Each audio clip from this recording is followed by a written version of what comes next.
isang malinis na kasirola guys, mag-init lang tayo ng 2 to 3 tablespoon ng cooking oil, mantika. Sunod ang ating bawang. Huwag hayaang masunog guys, kunting isa lang. Sunod na natin agad ang ating pinitpit na luya.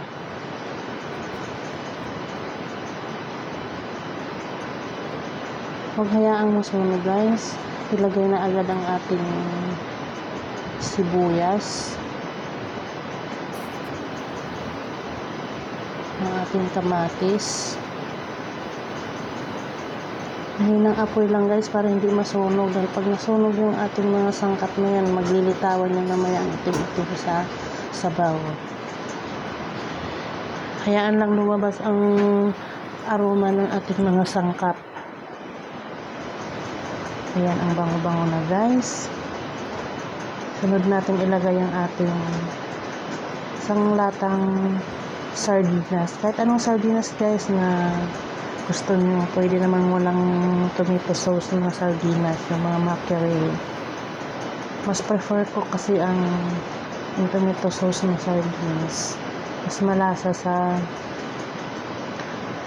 ganyang dish na gulay. Sinabawang gulay. Napakasimple lang nito guys, pero napakasustansya. Sa mga hindi maarte guys, bagay na bagay ito, lalo na pag hindi maulan-ulan ang panahon. Ang sarap niyang i-partner sa kanin. Mag-add lang tayo guys ng konting salt and pepper. Tikman na lang natin mamaya. Pagka kulang pa, pwede naman tayo magdagdag. Nakadepende kasi sa dami ng lulutuin nyo guys. Ako kasi kunti lang, kaya tansyado ko na.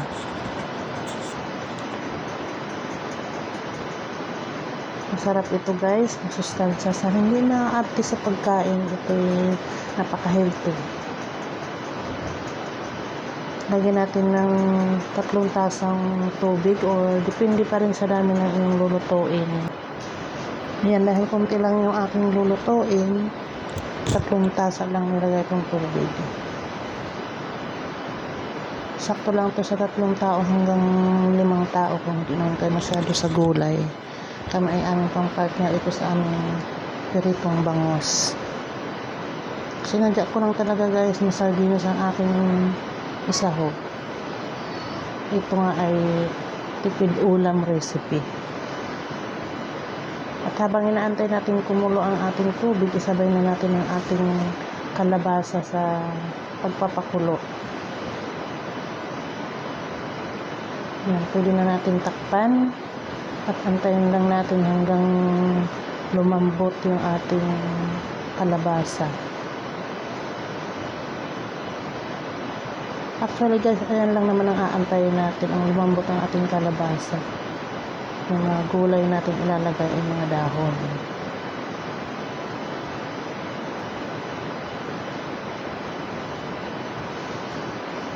Ayan guys, tusukin lang natin ang tinidor. Kung malambot na, pwede na. Pag half cook na siya guys, pwede na ilagay ang ating ibang mga gulay. Medyo hilaw pa, kaya tatakpan ulit muna natin. Hayaan muna natin lumambot. Ayan, titingnan muna natin.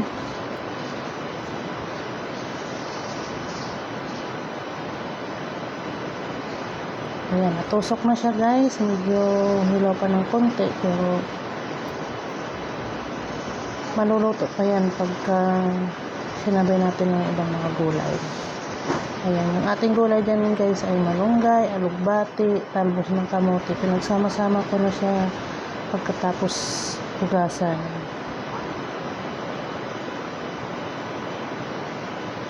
Kung mayroon kayong saluyot guys, o kumakain kayo ng saluyot, mas masarap kung may saluyot. Ako nakalimutan ko lang. Hindi ako nakabili ng saluyot.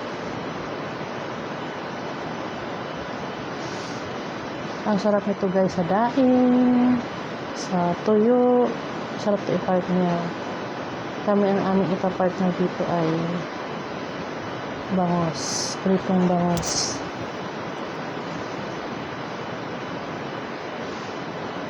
Kahit ito pa lang guys ay ulam na.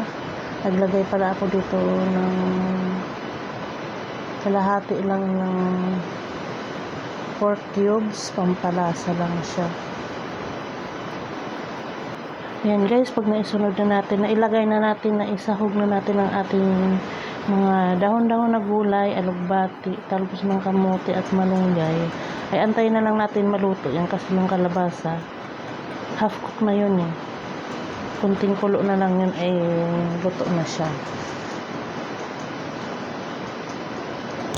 Lagyan nyo ng ating pampalasa guys, ang ating granules, at atin ang tikman ang lasa kung sakto na.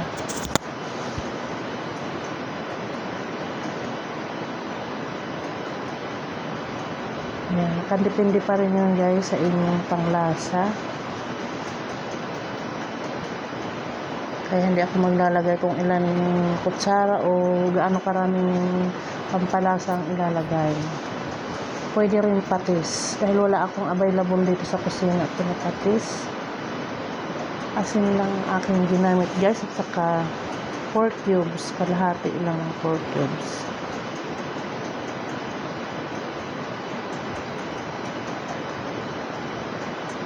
Tikman natin ulit kasi nagdagdag tayo ng pampalasa guys. Hindi ko na napakita. Nagdagdag ako ng konting asin.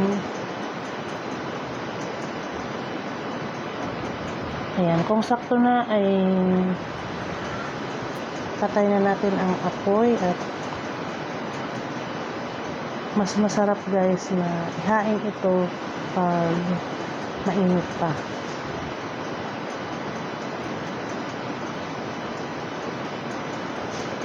Huwag na huwag guys i-overcook ang ating gulay guys, hindi yun masarap. Pag malapsa, mas masarap siya ganyan ihain na mainit, tapos sakto lang yung pagkaluto ng gulay guys. Huwag na huwag niyong overcook.